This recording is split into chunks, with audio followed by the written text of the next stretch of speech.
Uttarakhand express देख रहे हैं आप। मैं हूं आपके साथ शीनम शर्मा। सीएम पुष्कर सिंह धामी को दिल्ली में चुनाव प्रचार अभियान उनका लगातार जारी है और आपको ये भी बता दें कि दिल्ली के बवाना में बीजेपी प्रत्याशी रविंद्र कुमार के लिए सीएम धामी ने एक विशाल जनसभा को संबोधित किया है और कहा है कि पिछली बार कुछ लोगों ने फर्जीवाल के बहकावे में आपके पक्ष में मतदान किया, जिसकी वजह से बवाना में कोई विकास नहीं किया, इसलिए अपनी उस भूल को अब दोबारा आपको नहीं दोहराना है।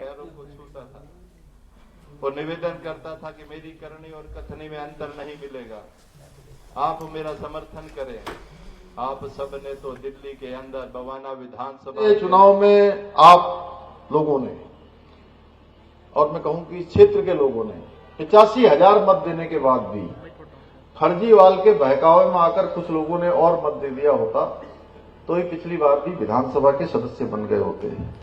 पिछली बार लोगों ने बहकावे में आकर फर्जीवाल की सरकार, आपदा की सरकार को चुना था, लेकिन उन्होंने बवाना क्षेत्र के विकास के लिए, इस क्षेत्र के लिए, यहां के लोगों के लिए कोई काम नहीं किया।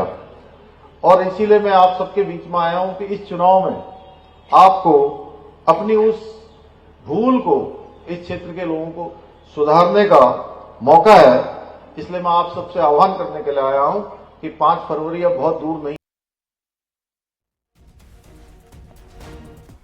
रुड़की में कानपुर के पूर्व विधायक प्रणव सिंह चैंपियन के समर्थन में होने वाली महापंचायत स्थगित हो गई है। 5 फरवरी को ये महापंचायत होनी थी। अब गुर्जर समाज के नेताओं ने महापंचायत को फिलहाल स्थगित कर दिया है।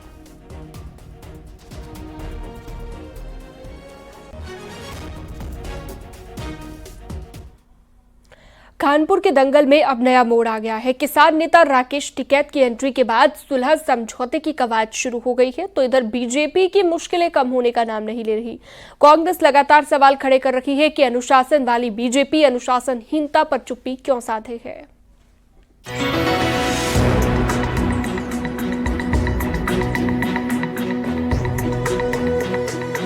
कानपुर विधायक उमेश कुमार और पूर्व विधायक कुंवर प्रणव चैंपियन के बीच हुए विवाद के मामले में जेल में बंद चैंपियन की बेल एप्लीकेशन पर 5 फरवरी को सुनवाई है। इस बीच दोनों पक्षों के द्वारा पंचायत बुलाने, विधायक उमेश कुमार के द्वारा फेसबुक पर गुर्जर समाज से माफी मांगने जैसे हाई वोल्टेज ड्रामा भी देखने को मिला। लेकिन अब एक नए नाटकीय घटनाक्रम में शनिवार को किसान नेता राकेश टिकैत की एंट्री के बाद अब सुलह समझौते की बात शुरू हो चुकी है। दोनों ही पक्ष इस पर राजी हो चुके हैं। उमेश कुमार का कहना है कि कुछ लोगों ने इसे बिरादरी विशेष की राजनीति बना दिया है, लिहाजा अब तय हुआ है कि कुंवर प्रणव चैंपियन के बाहर आने के बाद दोनों समाज के लोग बैठकर रास्ता निकालेंगे। साथ ही उन्होंने कहा कि उनकी मां को बोले गए अपशब्द के लिए कुंवर प्रणव चैंपियन को भी माफी मांगनी होगी। टिकैत साहब की तरफ से चौधरी साहब ने इसमें पहल करी, उन्होंने उस परिवार से बात करी। उस परिवार से बात करने के बाद, प्रणव सिंह जी के परिवार से, उनकी पत्नी से बात करने के बाद फिर हमारे पास आए। उन्होंने कहा कि भाई वो लोग सहमत हैं कि भाई अब ये सब रोकना चाहिए।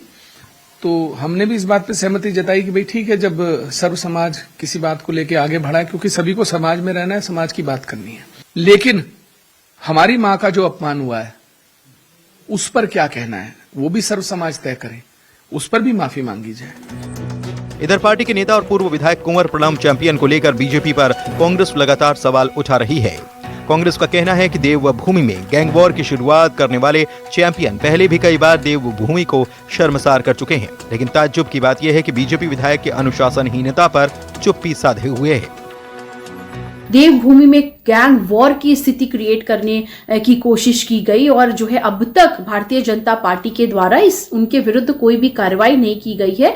ये दर्शा रहा है कि भारतीय जनता पार्टी सिर्फ अनुशासन की बात करती है और वास्तव में इनके ही नेता हर समय अनुशासनहीनता करते रहते हैं। ऐसा नहीं है, कानूनी रूप से उनके खिलाफ कार्रवाई हुई है और पुलिस के द्वारा पूर्व विधायक कुंवर प्रणव चैंपियन को गिरफ्तार करके जेल भेजा गया है और कोर्ट के समक्ष भी उनको प्रस्तुत किया गया है। वो न्यायिक प्रक्रिया उसमें चल रही है। बहरहाल हफ्ते भर पहले हाथ में बंदूक लिए दंगल में उतरे विधायक और पूर्व विधायक अब किरकिरी के बाद बीच का रास्ता तलाश रहे हैं। इस सब के बीच किसी को कोई रास्ता नहीं मिल रहा है तो वो है बीजेपी। वो न चैंपियन से अपना पल्ला झाड़ पा रही है और न ही विपक्ष के आरोपों का ठीक से जवाब दे पा रही है। न्यूज़ 18 के लिए देहरादून से सुनील नवप्रभात की रिपोर्ट।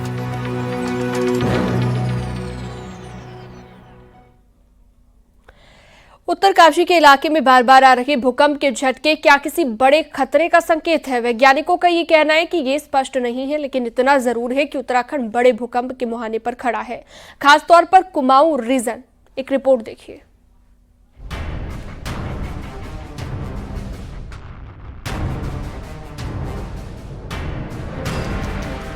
उत्तरकाशी में पिछले कुछ दिनों में बार बार आए भूकंप ने एक बार फिर वैज्ञानिकों के साथ ही लोगों की भी चिंता बढ़ा दी है। उत्तराखंड का उत्तरकाशी, चमोली, पिथौरागढ़ तक का इलाका मेन सेंट्रल थ्रस्ट के ठीक ऊपर है, जिसमें भूगर्भीय प्लेटों में लगातार हलचल होती रहती है। नतीजा, यहाँ जमीन के नीचे लगातार एनर्जी जमा हो रही है। वैज्ञानिकों की चिंता ये है कि पिछले कई 100 सालों से उत्तराखंड से लेकर पश्चिमी नेपाल के एरिया तक कोई बड़ा भूकंप नहीं आया है, जो एक बड़े खतरे की घंटी है। वैज्ञानिकों के अनुसार सबसे अधिक संवेदनशील कुमाऊं से लेकर पश्चिमी नेपाल तक का एरिया है। इस रीजन में कई 100 साल से कोई बड़ा भूकंप नहीं रिकॉर्ड किया गया, यानी यहाँ धरती के अंदर जमा हो रही एनर्जी कभी भी 8 तीव्रता वाले भूकंप के रूप में बाहर आ सकती है।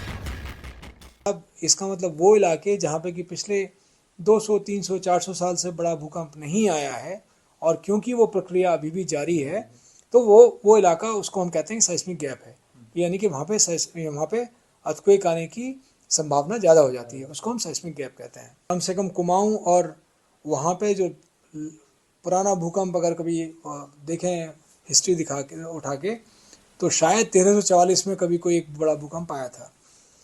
वैज्ञानिकों की चिंता के पीछे एक और बड़ा कारण है। नॉर्थ हिमालय में भूकंप का जो नेचर है वो सतही भूकंप का है, यानी कि जमीन से 5, 10 या 15 किलोमीटर की गहराई में आते हैं, जो बेहद खतरनाक होते हैं। इससे नुकसान होने की संभावनाएं भी ज्यादा होती हैं। उत्तरकाशी या उत्तराखंड आप ले लो, या नॉर्थ वेस्ट हिमालय इसमें कहते हैं, हिमाचल उत्तराखंड में, यहाँ सैलो सेस्मिक अर्थक्वेक आते हैं और बहुत ही सैलो है। तो जैसे 10-5 किलोमीटर की डेप्थ पे अर्थक्वेक आते हैं, और जितना सैलो अर्थक्वेक होगा, जितना जमीन के नजदीक होगा, उतना नुकसान होने की संभावना इसमें ज्यादा रहती है। यही कारण है कि उत्तरकाशी में एक के बाद एक आ रहे भूकंप से भी वैज्ञानिक चिंतित हैं। हालांकि कोई भी वैज्ञानिक संस्थान लगातार आ रहे इन भूकंपीय झटकों को लेकर कुछ भी स्पष्ट निष्कर्ष पर नहीं पहुंच पा रहा है, लेकिन उत्तराखंड में भी 8 की तीव्रता वाला बड़ा भूकंप आ सकता है। इस पर कमोबेश सभी वैज्ञानिक एक मत हैं। न्यूज़ 18 के लिए देहरादून से सुनील नौप्रभात की रिपोर्ट।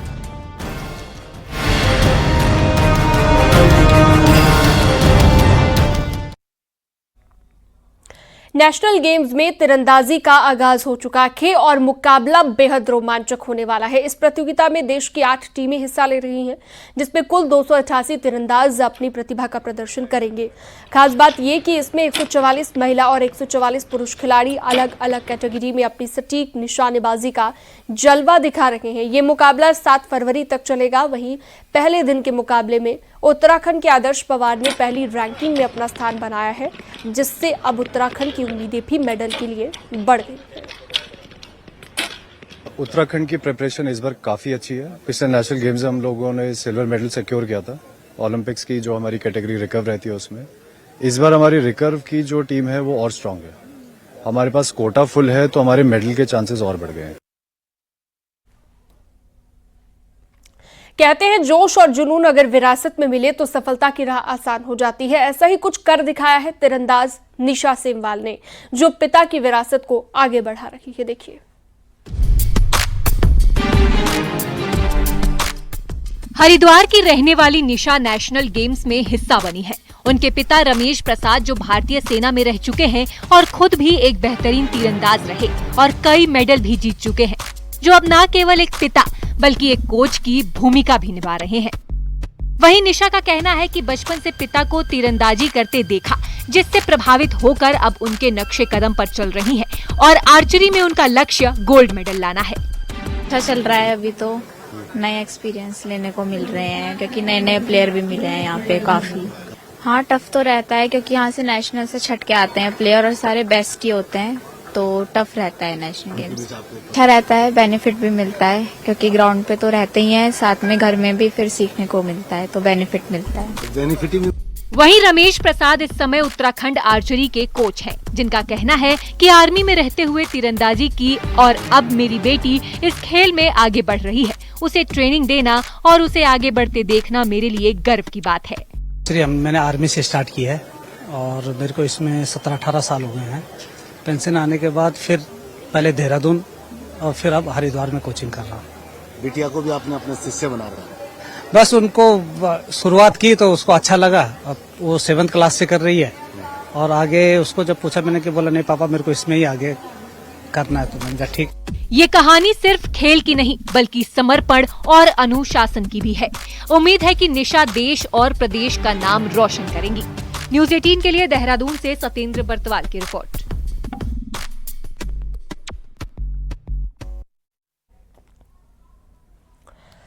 पिथौरागढ़ में चल रही बॉक्सिंग प्रतियोगिताओं में काफी रोचक मुकाबले देखने को मिल रहे हैं। तीसरे दिन महिला वर्ग में 13 और पुरुष वर्ग में 14 मुकाबले हुए। उत्तराखंड के मुक्केबाजों ने तीसरे दिन बेहतर प्रदर्शन किया। महिला वर्ग में निवेदिता कार्की ने मेघालय की सोनिया को हराकर अगले राउंड में जगह बनाई, जबकि पुरुष वर्ग में दीपक कुमार और कपिल पोखरिया ने भी अपने मुकाबलों में जीत हासिल की। वहीं मोनिका मेहता को हार मिली। राज्य बॉक्सिंग एसोसिएशन का ये दावा है कि बॉक्सिंग में उत्तराखंड को 5 गोल्ड मेडल आसानी से मिलेंगे। I'm from Chandigarh.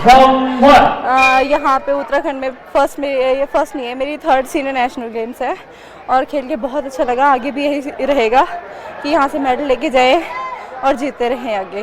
13 बच्चे खेल रहे हैं, जिसमें 6 महिलाएं हैं और 7 उसके अंदर जो है पुरुष हैं। और हमें उम्मीद है कि इस नेशनल गेम्स के अंदर कम से कम 4 या 5 मेडल हमको मिलने की होप है। ओलंपियन महिला बॉक्सर जैस्मीन लंबोरिया भी राष्ट्रीय खेलों में मुक्केबाजी का दम दिखाने पिथौरागढ़ पहुंची हैं। हरियाणा की जैस्मीन ने 2024 में पेरिस ओलंपिक में हिस्सा लिया था। इसके अलावा भी वे कई मेडल अपनी झोली में डाल चुकी हैं। न्यूज़ 18 संवाददाता विजय वर्धन ने ओलंपियन महिला बॉक्सर जैस्मीन से खास बातचीत की।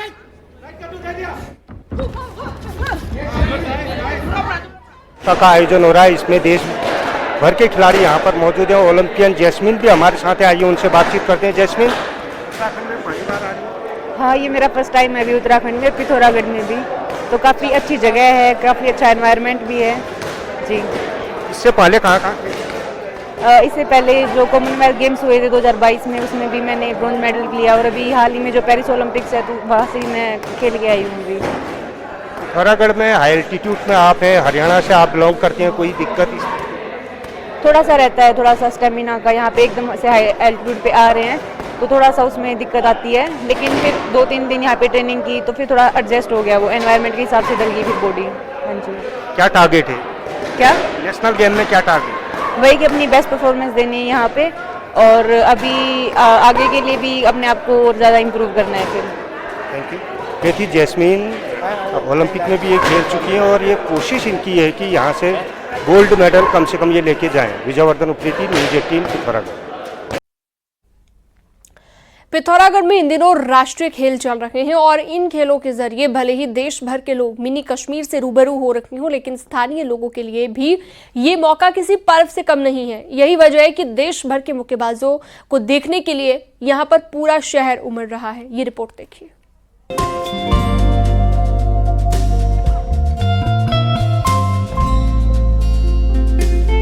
पिथौरागढ़ में बॉक्सिंग के इवेंट हो रहे हैं। वैसे तो यहाँ की फिजाओं में मुक्केबाजी के रंग पहले से ही बिखरे हैं, फिर भी देश भर के मुक्केबाजों को देखने का मौका यहाँ के लोगों को पहली बार मिला है। यही वजह है कि यहाँ के लोगों के लिए राष्ट्रीय खेलों का आयोजन किसी जश्न से कम नहीं है।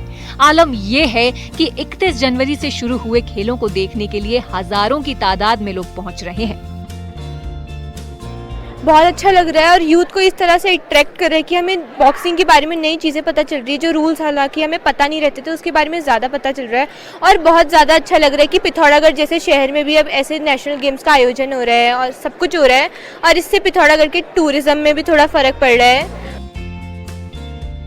बॉक्सिंग प्रतियोगिता में 35 राज्य हिस्सा ले रहे हैं। इन राज्यों के 208 खिलाड़ियों के साथ ही स्पोर्टिंग स्टाफ भी सैकड़ों की संख्या में यहाँ पहुँचे हैं। यहाँ पहुँचे देश भर के खिलाड़ी अपने मुक्कों का दम तो रिंग में दिखा ही रहे हैं, साथ ही उनके लिए पहाड़ को करीब से देखना भी किसी आश्चर्य से कम नहीं है। इनमें कई ऐसे हैं जो खिलाड़ी के साथ ही सैलानी होने का भी मजा ले रहे हैं। नीले आसमान के बीच बर्फीली पहाड़ियों के करीब नेशनल गेम्स में हिस्सेदारी इनको रोमांचित करने के लिए काफी है। बहुत सही है, यहाँ का अरेंजमेंट वगैरह भी बहुत अच्छा है और खाना वगैरह लोग यहाँ के बहुत अच्छे हैं। हम एक्चुअली महाराष्ट्र से बिलोंग करते हैं तो यहाँ का नेचर वगैरह हमें बहुत पसंद आया है। जैसे यहाँ पे शांतता और लोग बहुत अच्छे हैं। अच्छा है, ब्यूटीफुल सिटी है, गुड है ਤੇ अच्छे प्रबंध करे हुए इन्होंने प्लेयर्स ਦੇ ਰੁਕਣ ਲਈ। ਵਧੀਆ स्पोर्ट्स फैसिलिटी काफ़ी अच्छी है, रहने ਦਾ डाइट वगैरह इट्स ऑल गुड, ਵਧੀਆ ਲੱਗਿਆ। It was a good thing coming to Pithoragarh. राष्ट्रीय खेलों में बॉक्सिंग के मुकाबले 7 फरवरी तक होने हैं। ऐसे में तय है आगे भी मिनी कश्मीर कहे जाने वाले पिथौरागढ़ में जश्न का ही माहौल नजर आएगा। राष्ट्रीय स्तर पर बॉक्सिंग के आयोजन से यहाँ की नई पीढ़ी को तो काफी कुछ सीखने को मिल ही रहा है, साथ ही देश भर से आए खिलाड़ी भी जाने के बाद यहाँ के सौंदर्य से पूरे देश को रूबरू कराएंगे। न्यूज़ 18 के लिए पिथौरागढ़ से विजयवर्धन उप्रेती की रिपोर्ट। देहरादून में स्क्वैश खेल के फाइनल में महाराष्ट्र के खिलाड़ियों ने धमाकेदार प्रदर्शन करते हुए 4 गोल्ड मेडल जीते हैं। महाराष्ट्र ने पिछले 3 नेशनल गेम्स की चैंपियन रखी तमिलनाडु को मात देते हुए ये सफलता हासिल की है। वहीं खिलाड़ियों का ये कहना था कि इस शानदार सफलता का श्रेय उनकी कड़ी मेहनत को जाता है। वहीं कोच ने भी इस सफलता का श्रेय टीम की कठिन ट्रेनिंग को बताया है। उन्होंने ये भी कहा है कि लगातार मेहनत और समर्पण से ही सफलता हासिल होती है। बहुत ज्यादा मेरी टीम वालों ने बहुत ज्यादा मेहनत किया। हम बिलीव नहीं कर पा रहे इधर कैसे हम पहुंचे हैं, which is very very unbelievable. कितना आपने मेहनत की थी, किस तरीके तैयारी की आप लोगों की?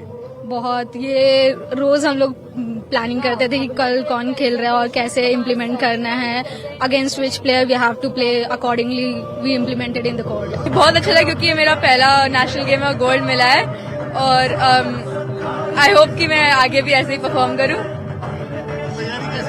तैयारी हमने बहुत तैयारी की थी, हम लोग डेली प्रैक्टिस करते थे, पूरी जान लगाते थे और कोर्ट में भी पूरी जान लगाई हमने। हमारी जो गोल्डन गर्ल्स है सारी की सारी, उन्होंने बहुत मतलब एकदम थ्रिलिंग विक्ट्री था, थ्रिलिंग मैच था और बहुत ही जोरदार कमबैक किया है। स्पेशली अनिका दुबे जो कि इंजूर होने के बाद भी उसने कमबैक किया और मैच को एकदम निर्णायक रूप में वो लेके आई है। गोल्ड मेडल उसने हमको दिलवाया है।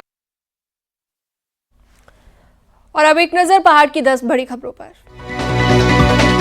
रुद्रप्रयाग में ग्राम विकास विभाग में तैनात सहायक परियोजना निदेशक पर युवती से छेड़खानी का आरोप लगा है। आरोपी के खिलाफ मामला दर्ज। विकासनगर पुलिस ने 8 वारंटियों को गिरफ्तार किया। अलग अलग मामलों में न्यायालय से वांछित चल रहे अपराधियों के लिए पुलिस ने सघन चेकिंग अभियान चलाया। अल्मोड़ा पुलिस ने भद्रौंज खान के पास जैनल पुल से 2 लोगों को 42 किलो गांजे के साथ गिरफ्तार किया। दोनों आरोपी स्विफ्ट कार में गांजा ले जा रहे थे। रुड़की के मंगलौर की गंग नहर पटरी पर एक चलती कार में अचानक आग लग गई। सूचना के बाद मौके पर पहुंची फायर ब्रिगेड की टीम ने आग पर काबू पाया। अल्मोड़ा में राष्ट्रीय खेलों के लिए पहुंच रहे कई खिलाड़ी बीमार हो गए हैं। पहाड़ में मौसम ठंडा होने की वजह से दिक्कत हो रही है। उत्तराखंड में हो रहे 38वें नेशनल गेम्स को यादगार बनाने के लिए एक अनोखी पहल की जा रही है, जिसके लिए हर मेडलिस्ट खिलाड़ी के नाम पर एक रुद्राक्ष का पेड़ लगाया जाएगा। रामनगर में बसंतोत्सव का आयोजन हुआ। स्कूली बच्चों के साथ कलाकारों ने समा बांधा। विकासनगर में आसन वेटलैंड कंजर्वेशन रिजर्व में वर्ल्ड वेटलैंड्स डे बड़े ही हर्षोल्लास के साथ मनाया गया। बागेश्वर में बसंत पंचमी पर सूरजकुंड में जनेऊ संस्कार कराने वालों की भीड़ रही। बसंत पंचमी पर जनेऊ संस्कार के लिए दूर दूर से लोग पहुंचे। बसंत पंचमी के मौके पर नैनीताल में भी कई धार्मिक आयोजन हुए। 20 बच्चों का जनेऊ संस्कार किया गया। बसंत पंचमी के दिन जनेऊ संस्कार का महत्व है। देहरादून में 2 गाड़ियों की आमने सामने टक्कर हो गई। एक कार में आग लग गई। सोडा सरोली पुल पर दोनों आपस में टकरा गई थी और इसके बाद दोनों गाड़ियों में बैठे हुए लोगों ने किसी तरह अपनी जान बचाई है। सूचना के बाद पुलिस मौके पर पहुंची। फायर ब्रिगेड की टीम को भी मौके पर बुलाया गया।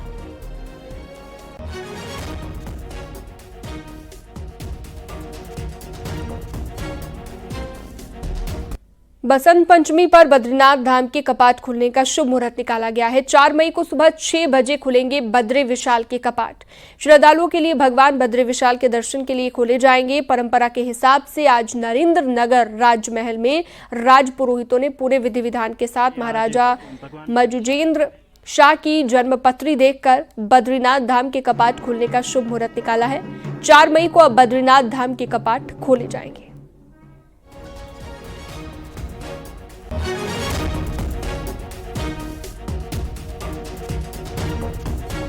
कि इस साल 2025 में श्री बद्रीनाथ के कपाट यानी द्वार 4 तारीख मई 6 बजे प्रातः खुलने जा रहे हैं। तो मैं सारे समस्त देशवासियों को या श्रद्धालुओं को मैं प्रार्थना करता हूँ कि उनकी जो यात्रा होगी वो सुखद और शांतिपूर्वक होगी। देहरादून की झाझरा रेंज के जंगलों में वन विभाग की ओर से आनंद वन तैयार किया गया है। ये खबर भी आपको बताएंगे, लेकिन वक्त हो चला एक छोटे से ब्रेक का, फौरन लौटते हैं।